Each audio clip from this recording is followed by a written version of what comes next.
Assalamualaikum warahmatullahi wabarakatuh. Bismillahirrahmanirrahim. An Anas bin Malik sangking Anas bin Malik. Radhiya muga-muga ngridani sinten Allah anhu sangking Anas bin Malik.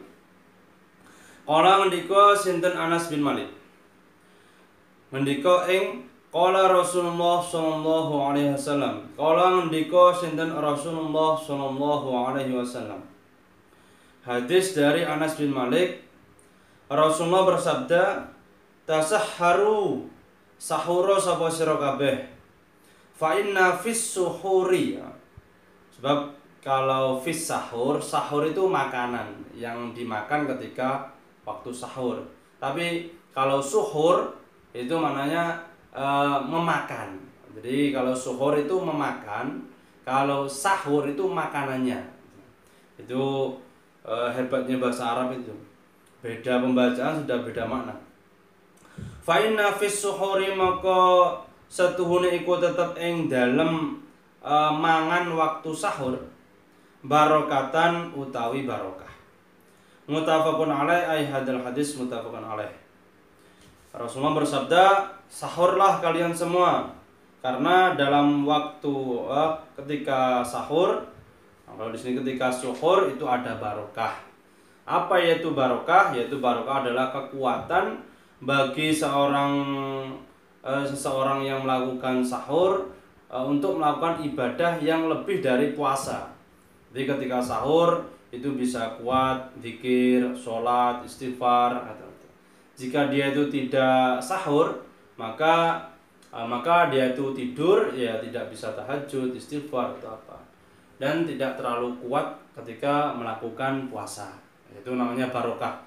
Barokah itu adalah maksudnya banyak ya. Salah satunya adalah kekuatan untuk melaksanakan puasa dan selebihnya, seperti khatam Quran, bisa kuat menghatamkan Quran atau membaca Quran sehari itu berapa juz gitu. Itu namanya barokah. An Sulaiman bin Amir. An Sulaiman sang Sulaiman bin Amir kang dadi putrane Amir Ad-Dabi. Maksudnya Ad-Dabi. Radhiya muga-muga ridani sinten Allah anhu saking Sulaiman bin Amir. Anin Nabi saking Kanjeng Nabi sallallahu alaihi wasallam. Qala ngendika sinten Kanjeng Nabi. Kanjeng Nabi bersabda, idza aftara inda nalikane moka sapa ahadukum, sapa salah sini sira kabeh, fal yuftir maka moka sapa ahadukum ala tamrin ing atase kurma. Jika kalian berbuka, maka berbukalah dengan kurma. Fa illam yajid maka lamun ora nemu sapa ahadukum, fal yuftir maka buka sapa ahadukum alamain ing atase banyu. Yaitu maka berbuka dengan air. Fa innahu maka sadhune mak iku tahurun iku suci nyuciake. Rawal khamsah wa sahahahu Ibnu Hibban wa Ibnu Khuzaimah wa Ibnu Hibban wal Hakim. Jadi yang paling baik pertama, jika kalian itu berbuka puasa ya dengan kurma atau dengan yang manis-manis lah, atau dengan yang lain yang manis-manis seperti semangka atau apa, pokoknya ada yang manis-manis. Jika tidak ada kurma ya dengan air, karena air itu suci mensucikan. Maksudnya di sini memang ada hikmah dari berbuka dengan kurma. Jadi ada yang mengatakan bahwa 3 butir kurma itu kekuatannya sama dengan 1 piring nasi. Dan jika tidak ada kurma dengan air, karena apa? Ketika orang puasa itu katanya di sini itu hati itu kering. Jadi ketika kering harus dibasahkan dengan air. Jika dia itu sudah meminum air, maka hati itu akan basah. Dan ketika sudah basah, nanti itu kekuatan dari hati atau tubuh kita yang di dalam itu akan normal kembali. An Abi Hurairah saking Abi Hurairah. Radhiya muga-muga ngridani sinten Allah anhu saking Abi Hurairah. Kala ngendika sinten Abi Hurairah, Naha nyegah sinten Rasulullah sallallahu alaihi wasallam Kanjeng Nabi melarang, Rasulullah melarang anil wisoli saking wisol. Ya, wisol itu artinya puasa tanpa berbuka, tanpa sahur. Di puasa 2 hari ya, tanpa berbuka dan tanpa sahur. Itu namanya wisol. Jadi wisol itu dilarang oleh Kanjeng Nabi. Faqala maka ngendika sapa rajulun sapa wong lanang minal muslimina sange pira-pira wong muslim. Fa innaka tuwa silu ya Rasulullah. Fa innaka maka satune sira, maka satune jenengan Kanjeng Nabi. Tuwa silu iku wisol sinten jenengan? Ya Rasulullah, he Rasulullah. Lah, jenengan kok wisol Kanjeng Nabi? Katanya jenengan melarang wisol. Kenapa kok jenengan kok malah wisol? Faqala maka ngendika sinten Rasulullah, wa ayyukum utawi indine sira kabeh iku misli iku pepadane ingsun. Siapa dari kalian yang memang seperti saya? Ini sedene ingsun iku abitu iku nginep sapa ingsun atau sewengi-wengi sapa ingsun, yutaimu iku aweh mangan ni ingsun. Sapa Rabbi sinten Rabbi pangeran ingsun wayasqi lan aweh ngombe sinten Rabbi ni ingsun. Sebab Kanjeng Nabi itu dohirnya tidak makan, tapi secara secara rohani atau secara batin itu diberi makan dan diberi minum oleh Allah. Jadi beliau kuat puasa 2 hari tanpa berbuka dan tanpa sahur.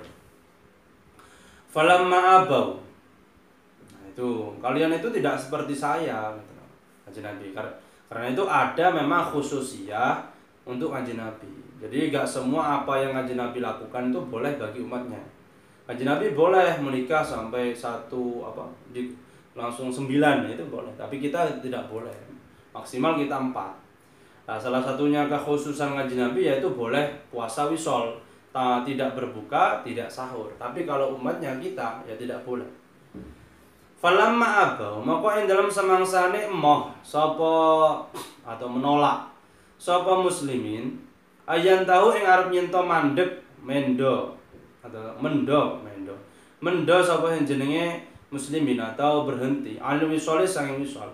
Ketika sahabat-sahabat itu tidak mau berhenti dari wisol, wa shola maka wisol sinten Kanjeng Nabi bihim kelawan muslimin yauman endem sedina. Maka Kanjeng Nabi memang mengajak mereka untuk puasa wisol.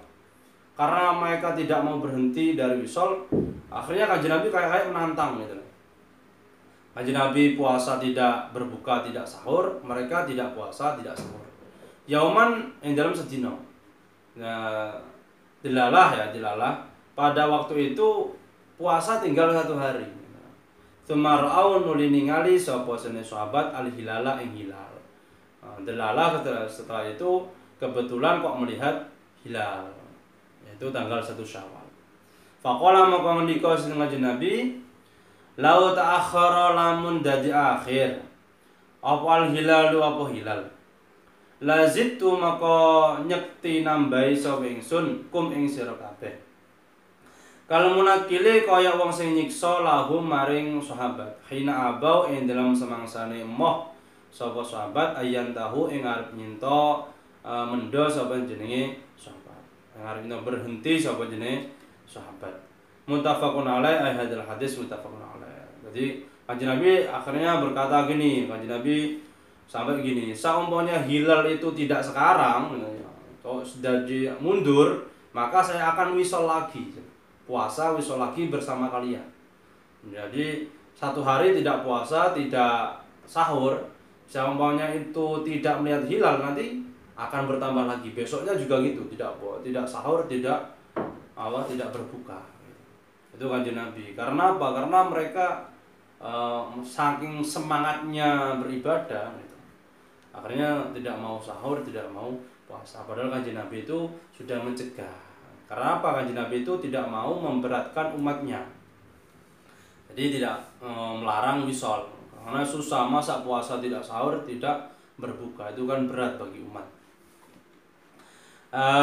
Karena itu, tapi di sini itu banyak yang mengatakan bahwa Kanjeng Nabi mencegah, kata-kata mencegah di sini hukumnya tidak sampai haram, yaitu di sini makruh gitu ya. Dihukumi makruh, tidak sampai haram. Wa anhu lan sangking Abi Hurairah radhiyallahu an, muga-muga ngredani sinten Allah anhu sangking Abi Hurairah. Kala ngendika sinten Abi Hurairah, kala ngendika sinten Rasulullah, ngendika ing kala Rasulullah. Kala ngendika sinten Rasulullah sallallahu alaihi wasallam.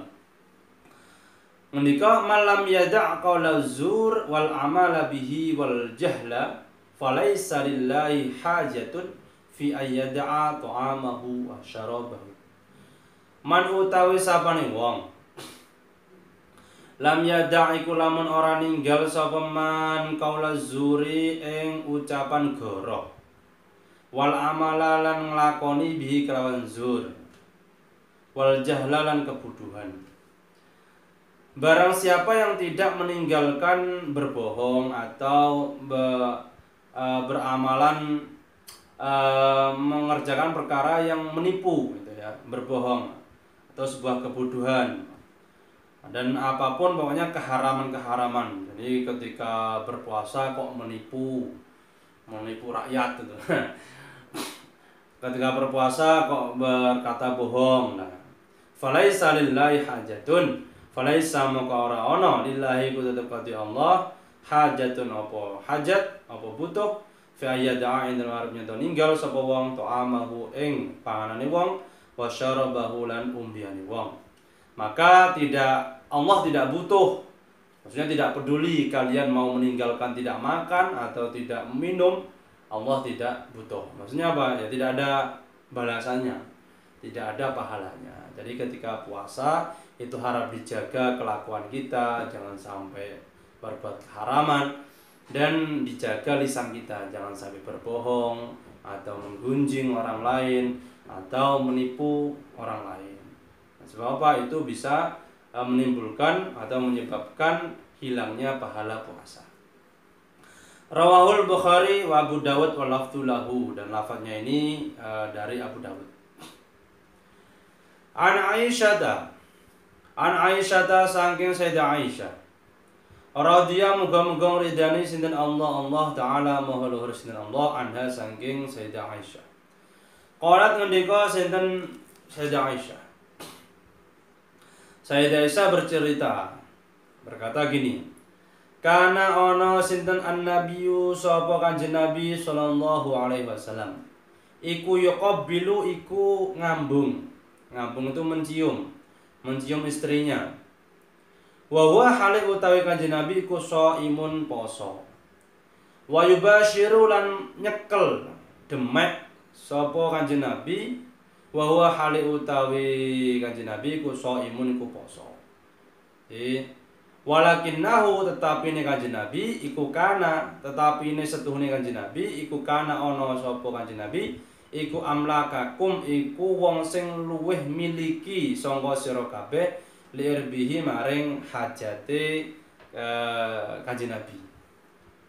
Tapi kanjeng Nabi itu orang yang paling kuat bisa menahan dirinya dari perkara yang tidak pantas atau bisa menahan syahwatnya gitu maksudnya. Jadi maksudnya dari hadis ini Sayyidah Aisyah menceritakan bahwa orang yang berpuasa itu ketika memang tidak sampai syahwat, bisa menahan nafsunya atau bisa menahan syahwatnya, itu boleh mencium istrinya dan boleh memegang. Di sini maksud dari memegang di sini dijelaskan oleh syarah yaitu adalah memeluk. Itu boleh. Jadi seseorang ketika puasa memeluk istrinya, mencium istrinya itu boleh. Yang penting bisa menahan nafsunya. Pokoknya tidak sampai jima. Kalau jima ya sudah, itu kafaroh, itu nggak boleh. Karena kanjeng Nabi memang bisa menahan dirinya gitu. Karena itu di sini dijelaskan perbedaan hukum dari beberapa ulama, yaitu memang boleh bagi orang yang berpuasa yang bisa menahan dirinya, menahan nafsunya, mencium istrinya dan puasanya tidak batal gitu. Nah ini menurut madhab kita ya. Kalau madhab Syafi'i yang itu jelas ya, jika kita memegang istri, mencium istri, kok sampai inzal, kok sampai keluar mani, maka hukumnya batal ya. Puasanya batal dan wajib qadha. Itu menurut kita. Menurut madhab Syafi'i. Lah, kalau menurut madhab Maliki malah tambah berat. Puasanya batal kok mencium istri keluar mani, ya, itu maka wajib qadha dan wajib bayar kafarah. Wah, itu kan tambah parah lagi itu. Menurut madhab apa? Menurut madhab Malik. Itu keterangannya. An Ibnu Abbas radhiyallahu an. Karena itu tapi sebaiknya ya ketika puasa jika memang tidak bisa menahan diri atau memang tidak aman dari keluar mani ya sebaiknya jangan mencium istri ya jangan memeluk istri atau megang-megang gitu ya. Kalau selain mencium atau memegang, nah itu ada perbedaan pendapat. Melihat ya. Melihat perkara yang menyahwatkan, ini penting. Melihat perkara yang menyahwatkan itu menurut mazhab kita Syafi'i itu di sini ditafsir. Jika kita melihat perkara yang menyahwatkan, melihat perkara haram pokoknya ya, ketika puasa melihat perkara haram. Pokoknya perkara yang menyahwatkan. Kok biasanya itu menyebabkan keluar mani, maka puasanya batal. Keluar mani, maka puasanya batal.